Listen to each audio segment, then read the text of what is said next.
Alright, y'all, your boy Jamar is back with another interesting video we're about to get right into and check out. It's titled Drake Won't Stop Humiliating Himself. So this is about Drake humiliating and embarrassing himself. I don't know what he have done recently to embarrass himself, but hopefully this video is gonna let me know. So we're finna get right into it, see if it's something interesting or if it's something new that I don't know about it. See what Drake been doing, man. I haven't been hearing too much about Drake lately, so let's see what he been up to. So UMG has officially responded to Drake, and they have basically told him, "It's over, my guy." They slapped him with this 25-page rebuttal to the judge, where they essentially played the exact same game that Drake's lawyers were playing, using song lyrics both against Drake and to bolster their argument. Only in this case, they're using logic and reasoning, where Drake was using academic... Oh, so basically, he's basically losing up in his lawsuit against UMG, okay. YouTube streams and his own fan pages for reference. Yeah, I want it all, that's why I strive for it. This me, you'll never hear a reply for it. Drake, successful. Plaintiff, one of the most successful recording artists of all time, lost a rap battle that he provoked and in which he willingly participated. Instead of accepting the loss like the unbothered rap artist he often claims to be, he has sued his own record label in a misguided attempt to salve his wounds. Plaintiff's complaint is utterly without merit and should be dismissed with prejudice. Basically, they came out swinging and making the point that everyone else already has, that if Drake had been victorious in this battle of public perception, that he would not be suing anyone. In fact, he would likely be... That's true. That's true. If he would have came out victorious, he probably wouldn't be suing nobody. That's definitely true. Going on the Fuck Kendrick tour just like he did with Meek Mill. They even note here that Drake himself was encouraging Kendrick to drop a response to him for weeks, which is exactly what happened. He was even going on Instagram saying that they have nothing to drop, and that he had the red button on deck if they did, which most people now assume was his Family Matters track. And well, we all know how that ended. Essentially, UMG comes from the angle that both of these guys said hyperbolic things about each other. Obviously, Drake was called a PDF at the Super Bowl, by the way, and the Grammys. Oh god, and at the Oscars too? Well, we're halfway through the show, which means it's time for Kendrick Lamar to come out and call Drake a pedophile. And Kendrick was called a wife-beating lowlife who Drake said... I ain't know about that. I ain't know. They was wild. Wow, I ain't know about that. ...is fathering the love child of his partner and his best friend and business associate, Dave Free. Basically, UMG is saying that Drake and Kendrick, by Drake's depiction in his lawsuit, both actually committed their share of defamation using UMG as the vehicle to do so, and that this is actually an attempt to basically limit or restrict Kendrick's right to free speech and creativity. Man, not like us is crazy. And that the implications of this lawsuit is something that Drake has signed petitions against in the recent past, using song lyrics as facts in court. Mind, body, and soul, you need facts to take me out. Fairy tales won't do it. These are all things I said when the lawsuit first reared its ugly head, that there is no logic behind his claims because he did all the same shit. For instance, in alternate reality where photos surfaced of Whitney being all beaten and battered, we might be looking at a totally different outcome. But to the victor goes the spoils, and for Drake's claims of adult... Nobody never answered my question. Nobody never answered my question. How did Kendrick Lamar win 5 Grammys? 5 Grammys for one song. Nobody answered my question. I still want to know, how do you win 5 Grammys for one song? Please, let me know if you know. Nobody never answered my question. Adultery and abuse, there was little to no evidence to point to. That's why the claims really did not stick. Next, they really go through Drake's career and highlight the fact that they had a successful business partnership for the greater part of the last 2 decades, making him one of the most popular artists in the world during that time. His business is selling the record, but everything that they said that they did for Kendrick is something they did for him. And then they break down the lyrics of the songs from the beef to kind of just display that both of these men were talking their shit to each other. Then, seemingly impatient with the time it was taking Lamar to respond, Drake released Tailor-Made Freestyle on Instagram. The recording uses artificial intelligence to make it sound as if the voices of deceased rap icon Tupac and rapper Snoop Dogg are rapping Drake's lyrics.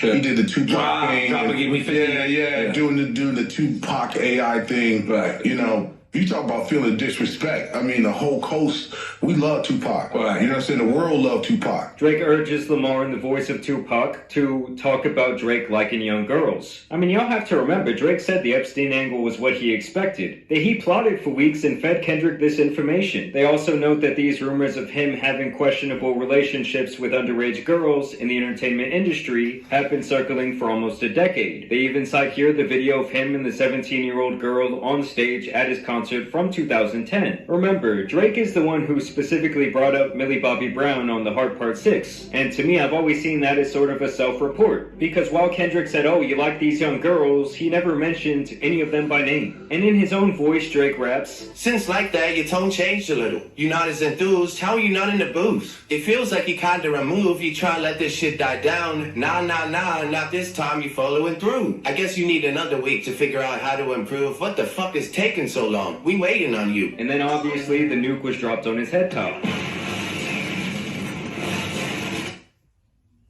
Oh, Now, they really continue to harp on the back and forth of the lyrics. I saw Drake fans online saying that this was pathetic, but it's like, how do you not realize that they are just being petty and showing Drake how slippery the slope he's trying to create is? They also say that he has zero grounds for his defamation case, and I feel like even if he did, he should be suing Kendrick, not UMG, because the word said... and that's the part that had me a little confused. Like, how you suing your own record label? The record label that you signed to, that you have a contract with, that pays you. The record label that signs your checks.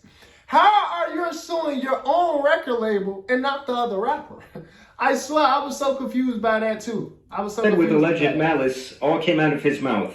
They then cite several defamation lawsuit attempts that public figures filed that quickly got dismissed. For those of you that don't know, defamation is extremely hard for a public figure to try and prove, and to say someone acted with true malice is almost impossible to prove. Basically, the filing says, Drake, you are a huge hypocrite and a really sore loser, and you have no justification for your claims that will hold up in court.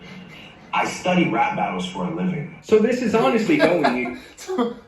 I study rap battles for a living, but he do study rap battles for a living. Exactly like I thought it would. And it's even funnier to watch all the Drake dick riders crash out on Twitter. It has been damn near a year since this all started, and they have fought tooth and nail every single day trying to twist and turn the narrative in their favor. Embarrassing! Obviously Drake's not fucking banging underage girls. He can get any girl he wants. Yeah. In my opinion, like, I think Drake won that beef. Drake revived Kendrick's career. 100%. Yeah, come on, I mean. It's really like Kendrick did permanent damage to some of these fools. Like they're out here hiding his albums at the store.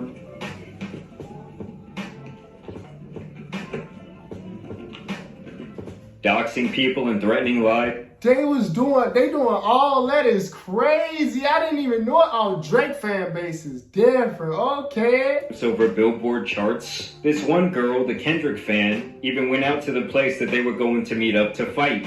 If any of y'all wanted to know, I am here. I'm still here. Yeah, still waiting.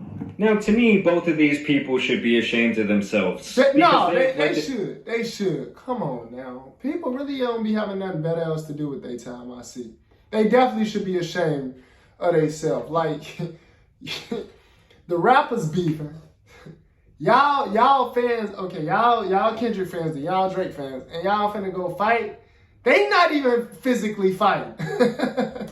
This internet shit go way too far. They are way too invested. Like, whether you like Drake or Kendrick, it will never be worth losing your life. And then they get people to push a narrative, and then you become a human bot. Don't be a bot-ass nigga.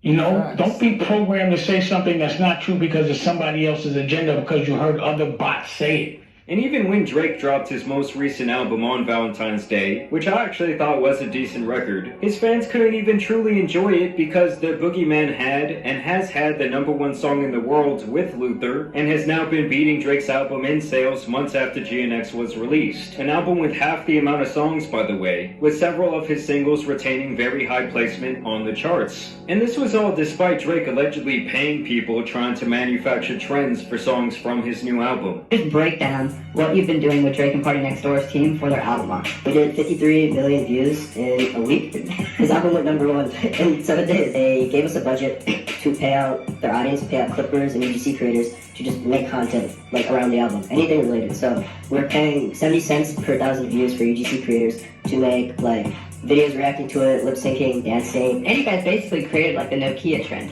Yeah, it's cooking right now. I can't escape it.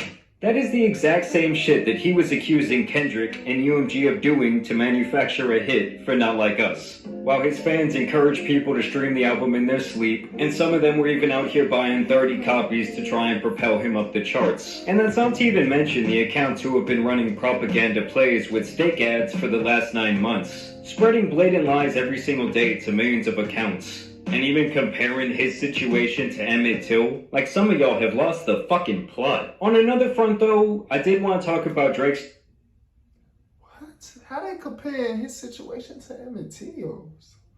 Tour in Australia, because it got cancelled about halfway through, with his team stating that it was due to a scheduling conflict. So Drake has actually just canceled the remaining dates on the Australia and New Zealand tour. They're suppressing him in Australia too? UMG reached crazy! Get on my nerves. Wow! Which people were not buying at all. Fans are pissed off because they have all these shows now that are canceled. And they're trying to figure out what is happening because the reason that was given was just scheduling conflict. And people are like, that makes no sense. What is a scheduling conflict? This is supposed to be a tour. Y'all supposed to have it together. They're like, he's not committed to his fans. They think that there's something underlying here. There's something really, really wrong. I don't know how oversight like that happens, though, on a tour this big. Exactly. And since he stopped the shows, he has made non-stop public appearances. So it seems that the schedule was pretty cleared up all along. This cancellation led to many people assuming the tour was not selling as well as he thought it would. And even looking at some of these videos, the crowd looks much weaker than what you would expect.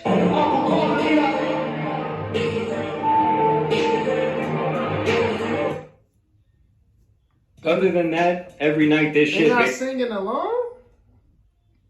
What the hell going on? Basically turns into a charity case with people begging Drake for money. And of course, he had to go on yet another rant on the fakeness of the entertainment industry, crying about everyone who decided to turn their back on him in what he describes as his weakest moment. For my family, for my friends, for all my collaborators, all the producers, all the other artists that I work with, the ones that didn't turn pussy, I mean the ones that still real.